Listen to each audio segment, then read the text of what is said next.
Dear student, आज हम continuity discuss करते हैं। एक्सरसाइज 5.1 है। तो सबसे पहले हम ये देखते हैं कि भाई कंटिन्यूटी कैसे डिस्कस करेंगे। तो उसके लिए ये एक एग्जाम्पल लिया है जो कि आपके एनसीईआरटी में ही दिया हुआ है कि सपोज कीजिए एक फंक्शन है मेरे पास में f(x) is equal to 1 if x is less than equal to 0 and the value of f(x) is 2 if x is greater than 0। तो इसके लिए हमने क्या किया, x एक्सिस और y एक्सिस लिया, ये पॉजिटिव वैल्यूज ऑफ x और इधर इस साइड में क्या हो जाएंगी, नेगेटिव वैल्यूज ऑफ x। और ये पॉइंट क्या है, मेरा 0 ओरिजिन है। तो ये देखिए आप, क्योंकि ये यहाँ पे क्या है, if x is less than equal to 0 है, यानी यहां पर लेस देन इक्वल टू 0, इससे लेकर के इस साइड जहां पर भी हम जाएंगे फंक्शन की वैल्यू फिक्स है से 1।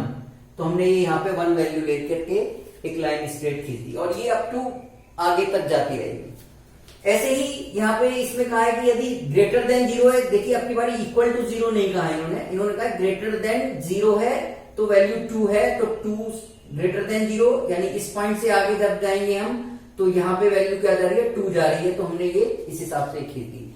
तो जब भी हम कंटिन्यूटी चेक करेंगे तो वो रियल लाइन पे चेक करेंगे, पहली बात।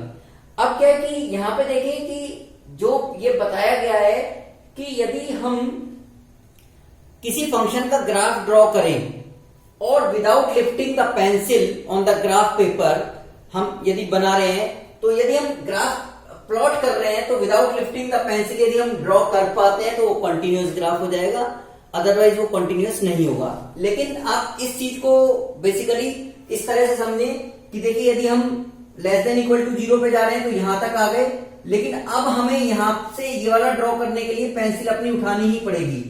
ऐसा नहीं है कि हम यहां से ऊपर चले जाएंगे, नो, इस पे नहीं जाएंगे हम। बेसिकली हमें क्या करना है, कॉन्टिन्यूअस देखना है। या तो हम ऐसे बनाते जाएं, ऐसे करते जाएं तो भी बात अलग है।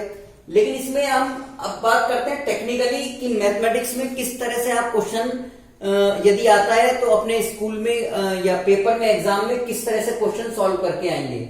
तो मेन बात क्या है, यहाँ पे एक ऐसा पॉइंट है कि यदि हमें कंटिन्यूटी डिस्कस करनी है तो उसके लिए क्या है, left hand limit will be equal to the right hand limit will be equal to the value of the function at particular point. यदि ये कंडीशन हमारी ट्रू हो जाती है तो हम कह सकते हैं the given function is continuous at x is equal to some value से। यदि हम अब बात करते हैं, ये तो चीज आ गई समझ में, जैसे आपने क्लास 11th में लेफ्ट हैंड लिमिट भी पढ़ा होगा, LHL, और राइट हैंड लिमिट भी पढ़ा होगा।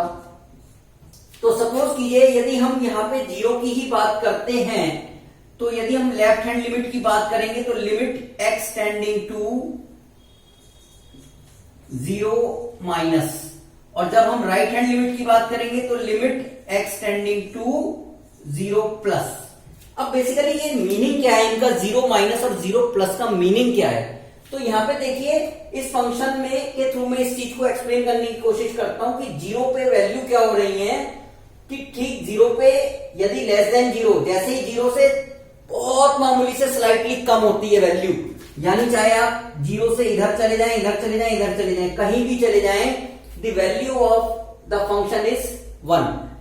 ठीक है, यदि हम इसी क्वेश्चन के अंदर लेफ्ट हैंड लिमिट निकालेंगे, limit x tending to 0 minus f(x) that will be equal to, वो क्या आएगी मेरी, 1 आएगी।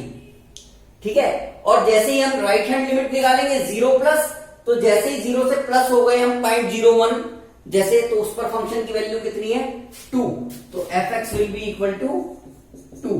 तो मैंने कंटिन्यूअस फंक्शन बताने के लिए क्या बताया कि सबसे पहले हमारा left hand limit will be equal to right hand limit will be equal to the value of the function at particular point. And यहाँ पे हम पर्टिकुलर पॉइंट क्या है, 0 पे चेक कर रहे हैं, at x is equal to 0, तो f0 इज इक्वल टू कितना है, हमारा 1 है। ठीक है, तो here left hand limit is not equal to right hand limit is not equal to f0, ऐसे भी कह सकते हैं, या केवल आप इतना भी लिख देंगे, left hand limit is not equal to right hand limit. ठीक है, सो इट इज, क्योंकि बेसिकली इसकी वैल्यू क्या है, left hand limit, right hand limit और इज नॉट इक्वल टू, आप पूरा ही लिख दीजिए इसको। ये तीनों वैल्यू आपस में क्या होनी चाहिए, बराबर होनी चाहिए, तभी हमारा फंक्शन क्या होगा, कॉन्टिन्यूअस फंक्शन होगा, अदरवाइज हमारा फंक्शन कॉन्टिन्यूअस नहीं होगा। मैं फिर से बता देता हूं, ये जो हम लेफ्ट हैंड लिमिट की बात करते हैं और राइट हैंड लिमिट की बात करते हैं, ये कब करेंगे बात, जब इस तरह का फंक्शन दिया हुआ होगा हमें कि एक ऐसे पॉइंट पे वैल्यू क्या कर रही होंगी, कॉन्साइड कर रही होंगी। यहाँ पे देखिए कि जैसे 0 है और 1 है, तो इक्वल टू 0 पे 1 है, ग्रेटर देन 0 पे 2 है। तो देखिए ये यहाँ पे फिक्स है 1, इस तरह से जा रहे हैं, तो यानी 0 के लेफ्ट, 0 से बहुत स्लाइटली लेस, तो 0 से बहुत जरा स्लाइटली लेस है, तो इस तरफ की ही वैल्यू काउंट होगी से 1। 0 से राइट जाना है, प्लस में जाना है, तो से 0.1 है, तो उसकी वैल्यू कितनी होगी, 2 होगी। ठीक है, तो इस तरह से हम ये यहाँ पे कंटिन्यूटी चेक करेंगे। अब मैं एक क्वेश्चन लेता हूं, पहले बहुत सिंपल वाला क्वेश्चन लेता हूं और फिर इस तरह का एक क्वेश्चन लूंगा, उसमें आपको करके दिखाता हूं कि किस तरह से हम कंटिन्यूटी चेक करेंगे।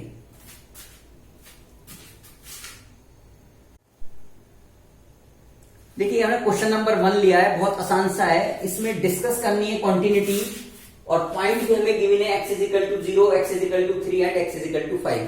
तो सबसे पहले तो मैं आपको ये बता देना चाहता हूं कि जो हमने अभी प्रीवियस एग्जांपल डिस्कस किया था, उसमें क्या था, वैल्यू फंक्शन की चेंज हो रही थी। ठीक है, यहां पर भी वैल्यू चेंज हो रही है, लेकिन क्या है, यहाँ पे डबल वैल्यू नहीं है, फंक्शन क्या है, वो फिक्स है बेसिकली। चाहे आप x इक्वल टू 0 पे रखेंगे तो भी इसी से फाइंड आउट करेंगे, x equal to 3 find out करेंगे वो भी इसी से फाइंड आउट करेंगे, x इक्वल टू 5 लेंगे वो भी इसी से फाइंड आउट करेंगे। यानी ऐसा कोई फंक्शन नहीं है कि वहां पे फंक्शन की वैल्यू क्या हो रही है, डिफरेंट फंक्शन को हम यूज करें। जैसे सपोज कीजिए, इसमें कैसे करेंगे अब हम, तो इसके लिए मैंने क्या बताया आपको, जैसे x इक्वल टू 0 पे चेक करना है, तो सबसे पहले मैं क्या करूंगा, f0 फाइंड आउट किया मैंने, f0 is equal to 5 into 0 minus 3, that is the value of the function at x is equal to 0 is minus 3। अब देखिए, चाहे हम लेफ्ट हैंड लिमिट निकालें चाहे राइट हैंड लिमिट निकालें, यहाँ पे क्योंकि हमें केवल फंक्शन यही डिफाइन किया गया है, इसके अलावा नहीं डिफाइन किया गया है, तो हम क्या करेंगे, हम लिमिट निकालेंगे। लिमिट यानी बोथ लिमिट की बात कर रहे हैं हम, चाहे वो लेफ्ट हैंड लिमिट है यहाँ पे, चाहे वो राइट हैंड लिमिट है। तो लिमिट x टेंडिंग टू क्या रखें हम, 0, fx is equal to limit x tending to 0, fx means 5x minus 3 will be equal to 5 into 0 minus 3 is equal to minus 3 and that will be equal to, हमारा क्या आ गया ये, f0। यानी limit x tending to 0, fx will be equal to f0. So the given function is continuous function. ठीक है, आप चाहें तो लेफ्ट हैंड लिमिट भी लिख सकते हैं, आप चाहें तो इसमें राइट हैंड लिमिट भी लिख सकते हैं, यदि ऐसे भी करके आएंगे तो भी आपका सही है। ठीक है, अब देखिए मैं इसी में क्या है, अभी तो मैंने क्या किया है, एट एक्स इजिकल टू 0 पे किया है, ऐसे ही आप इसको एट एक्स इजिकल टू 3 पे करके देख लीजिए। तो एट एक्स इजिकल टू यदि 3 पे करते हैं तो then what you have to do, you have to find f3 will be equal to 5 into 3 minus 3। The function is 5x minus 3, so 5 into x minus 3, x की value अब की बारी क्या है, 3, 5 3 जा 15 माइनस 3 इज इक्वल टू 12। अब क्या करेंगे, फिर से वही फंक्शन है सेम, तो limit x tending to 0 fx is equal to limit x tending to 0, fx की जगह अब की बारी मैंने लिख दिया 5x minus 3 is equal to, sorry अब की बारी 0 नहीं लेना है, अब की बारी क्या लेना है, 3 पे लेना है 3। तो limit x tending to 3 fx is equal to limit x tending to 3 5x minus 3, तो 5 into 3 minus 3 is equal to again 12, that will be equal to f3। So again ये दोनों चीजें आपस में क्या आ गई, इक्वल आ गई। सो the given function is continuous. अब देखिए एक क्वेश्चन में लेता हूं थोड़ा सा इससे अलग हटके, जैसा कि हमने प्रीवियस एग्जाम्पल लिया था, हम कैसे करते हैं और कैसे हम यहाँ पे कंपैरिजन करेंगे। ठीक है, अब देखिए दूसरा क्वेश्चन लेता हूं। इसको करने के लिए एट एक्स इजिकल टू 5 पे भी सेम इसी तरह से कर लेंगे और मेरा फंक्शन क्या आ जाएगा, यहां पे भी कॉन्टिन्यूअस आ जाएगा।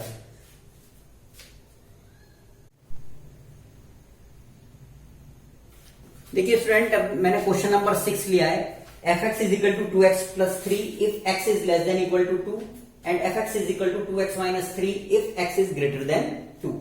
तो इसकी कंटिन्यूटी फिर से हमें क्या करनी है, यहाँ पे डिस्कस करनी है। तो देखिए सबसे पहले यहाँ पे क्या है, 3 पॉइंट हैं हमारे। पहला पॉइंट किस पे डिस्कस करेंगे, 3 केसेस बनेंगे इसमें, when x is less than 2, the second one is when x is greater than 2 and the third one is when x is equal to 2। तो इन तीनों चीजों के लिए सबसे पहले हमें क्या देखना है कि मैंने बताया था जब भी कंटिन्यूटी चेक करेंगे तो फंक्शन हमारा रियल लाइन पे डिफाइंड होना चाहिए। तो फंक्शन हमारा रियल लाइन पे डिफाइंड है, ठीक है। अब हम क्या कर रहे हैं, हमारे केस 1 हो गए। सपोज कीजिए c is any value, case 1, और केस 1 में हमने क्या लिया, एक वैल्यू ले ली c से, c इज लेस देन 2, यानी x इज लेस देन 2। आप ऐसे समझ लीजिए, यदि c से नहीं समझ पा रहे हैं, c इज लेस देन 2। तो जब c इज लेस देन 2 है तो अब इस क्वेश्चन को हम कैसे करेंगे, तो देखिए जब लेस देन 2 है तो फंक्शन की वैल्यू कितनी है, 2x प्लस 3 है, ठीक है। तो सबसे पहले हम क्या करते हैं, फाइंड आउट करते हैं इसमें फंक्शन की वैल्यू fc को फाइंड आउट किया। fc इज इक्वल टू कितना आ गया मेरा, 2 into c plus 3, that is 2c plus 3। ये मेरे फंक्शन की वैल्यू आ गई। अब फिर से मुझे क्या करना है, लेफ्ट हैंड लिमिट निकालनी है, राइट हैंड लिमिट निकालनी है, और यदि वो उनकी वैल्यू फंक्शन के इक्वल आ गई, यहाँ पे fc के इक्वल आ गई, तो मेरा फंक्शन क्या हो जाएगा, ये कॉन्टिन्यूअस हो जाएगा। फिर से एक ध्यान देने वाली बात क्या है, यहाँ पे यदि हम लेफ्ट हैंड लिमिट निकालें और राइट हैंड लिमिट निकालें, दोनों की बात एक ही है, क्योंकि लेस देन 2 पे यही चीज डिफाइन है, 2x प्लस 3। तो हम क्या करते हैं, डायरेक्ट लिखते हैं limit x tending to c fx is equal to limit x tending to c, fx की जगह आपकी बारी क्या लिखेंगे, 2x प्लस 3। तो ये भी कितना आ गया, 2c plus 3, and that value will be equal to fc। So the given function is continuous when c is less than 2। The given function is continuous when c is less than 2, यानी c is less than 2 पे या x is less than 2 पे हमारे जो function है वो continuous है। अब केस 2 को डिस्कस करते हैं। केस 2 क्या कहता है, केस 2 व्हेन, पहले मैं ग्रेटर देन वाला जो डिस्कस कर लेता हूं, when c is greater than 2। तो फिर से मैंने क्या किया, फंक्शन की वैल्यू निकाली, fc will be equal to greater than 2 पे मेरा क्या है, फंक्शन की वैल्यू 2x माइनस 3। तो ये कितना आ गया, 2c minus 3, that is 2c minus 3। Now फिर से क्योंकि ग्रेटर देन 2 पे लेफ्ट हैंड लिमिट और राइट हैंड लिमिट में भी यही फंक्शन अप्लाई होगा, तो फर्दर मुझे क्या करना पड़ेगा, यहां पे चाहे मैं दोनों लिखूं चाहे एक लिखूं, बात एक ही है, लिमिट मैं डायरेक्ट लिख रहा हूं x tending to c fx will be equal to limit x tending to c, fx की जगह आपकी बारी में क्या लिखूंगा, 2x माइनस 3, और लिमिट अप्लाई की, then I will get 2c minus 3 is equal to fc। So again the given function is continuous at when c is greater than 2। अब मेन बात क्या आती है, केस 3। केस 3 को समझने के लिए यहां देखिए, when c is equal to 2, जब c की वैल्यू 2 है तब मेरा फंक्शन क्या अप्लाई होगा। देखिए when c is equal to 2 तो fx is equal to मेरा कितना है, when c is equal to 2 means fx is equal to 2x plus 3, then f of 2 will be equal to, यहाँ 2 वैल्यू पुट करी, 2 2 जा 4 plus 3 7, तो ये मेरा आ गया f2 इज इक्वल टू 7। फिर से समझ लीजिए, c की वैल्यू 2 है, यानी x की वैल्यू यहाँ पे 2 रख दी, 2 2 जा 4 प्लस 3 7, तो यहाँ पे मेरा आ गया 7। अब यहाँ पे मुझे दोनों लिमिट की बात करनी पड़ेगी, क्योंकि 2 माइनस लेंगे लेफ्ट हैंड लिमिट के लिए, तो 2 माइनस पे ये वाला फंक्शन लगेगा, क्योंकि लेस देन 2 पे ये वाली वैल्यू है, और 2 प्लस लूंगा मैं तो ग्रेटर देन 2 पे मेरी 2x माइनस 3 वैल्यू है। तो मैं लेफ्ट हैंड लिमिट की बात करता हूं, यहां पे LHL left hand limit x tending to, directly लिख रहा हूं, x tending to 2 minus fx, ठीक है। लेफ्ट हैंड लिमिट के लिए क्या होता है, 2 माइनस, क्योंकि 2 से पहले वाली value is equal to limit x tending to 2 minus, और fx की वैल्यू क्या है, 2 माइनस का मतलब लेस देन 2, यानी 2x प्लस 3। अब आपने 2 वैल्यू रखी, 2 2 जा 4 प्लस 3 7, तो ये मेरा 7 आ गया। मैं राइट हैंड लिमिट की बात करता हूं, RHL limit x tending to 2 plus fx will be equal to limit x tending to 2 plus fx की जगह आपकी बार क्या लिख दूं, ग्रेटर देन 2 यानी 2x माइनस 3, 2 वैल्यू रखी, 2 2 जा 4, 4 माइनस 3 1, ठीक है। तो यहां पे ये जो 3 वैल्यू आ रही हैं 7 7 7 और 1, तो ये इक्वल नहीं है, तो हम क्या कहेंगे, the given function is not continuous at x is equal to 2। तो मैं लिख दे रहा हूं यहां पे नॉट कॉन्टिन्यूअस